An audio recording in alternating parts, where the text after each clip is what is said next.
Bonjour, bienvenue sur Objectif Math.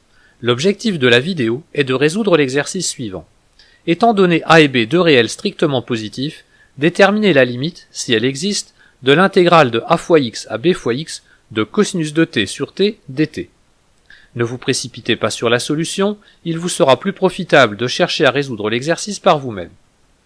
Voici une première solution, complètement fausse, mais il faut aussi apprendre à les reconnaître. Quand x tend vers 0, a fois x et b fois x tendent aussi vers 0. Donc la limite cherchée est égale à l'intégrale de 0 à 0 de cosinus de t sur t dt. Mais les deux bornes étant égales, la limite vaut 0. Pour l'instant, on s'est contenté d'effectuer des calculs sans les justifier. Alors justifions-les. Appelons petit h la fonction à intégrer, c'est-à-dire la fonction qui à t associe cosinus de t divisé par t. H est manifestement contenu sur R étoile, ce qui prouve déjà que pour tout réel x non nul, le réel f de x égale à l'intégrale de ax à bx de petit h de t dt existe bien. Et h admet des primitives sur R étoile. Nommons grand H l'une de ces primitives sur R étoile. Pour tout réel x non nul quelconque, on a donc f de x est égal à grand H de bx moins grand H de ax. Mais maintenant, peut-on affirmer que la limite quand x tend vers 0 de grand H de bx vaut grand H de 0 ? Sûrement pas, puisque la fonction grand H n'est pas définie en 0. Alors on peut se poser la question de savoir si grand H est prolongeable par continuité en 0.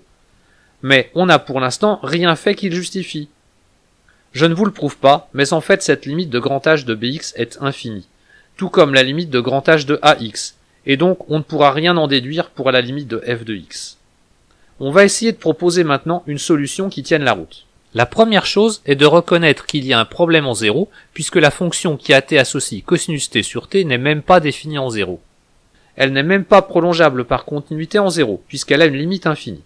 Eh bien, l'idée est toute bête. On va juste se débarrasser du problème en 0, en trouvant une approximation de la fonction intégrée. Le développement limité en 0 à l'ordre 2 de cosinus de t s'écrit 1 moins t au carré divisé par 2, plus petit o de t au carré. On en déduit en divisant par t le développement asymptotique en 0, cosinus de t divisé par t est égal à 1 divisé par t moins t divisé par 2 plus petit o de t. Et donc, cosinus de t divisé par t moins 1 sur t a un développement limité en 0 égal à moins t sur 2 plus petit o de t. En particulier, la fonction qui à t associe cosinus de t divisé par t moins 1 sur t est prolongeable par continuité en 0, puisqu'elle admet une limite nulle en 0. Voilà comment on termine la résolution de l'exercice. Nommons petit h la fonction qui à t non nulle associe cosinus de t divisé par t moins 1 sur t, et telle que petit h de 0 soit égal à 0. Le calcul précédent prouve que cette fonction petit h est continue sur R tout entier. Elle admet donc une primitive grand H sur R tout entier. Grand H est donc dérivable sur R, et en particulier continue sur R.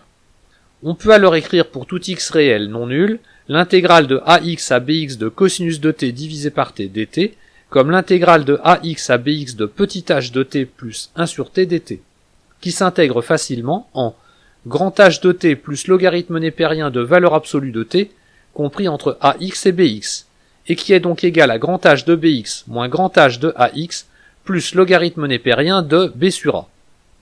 Comme cette fois-ci on sait que grand H est continu sur R, y compris en 0, grand H de bx et grand H de ax tendent tous les deux vers grand H de 0 quand x tend vers 0.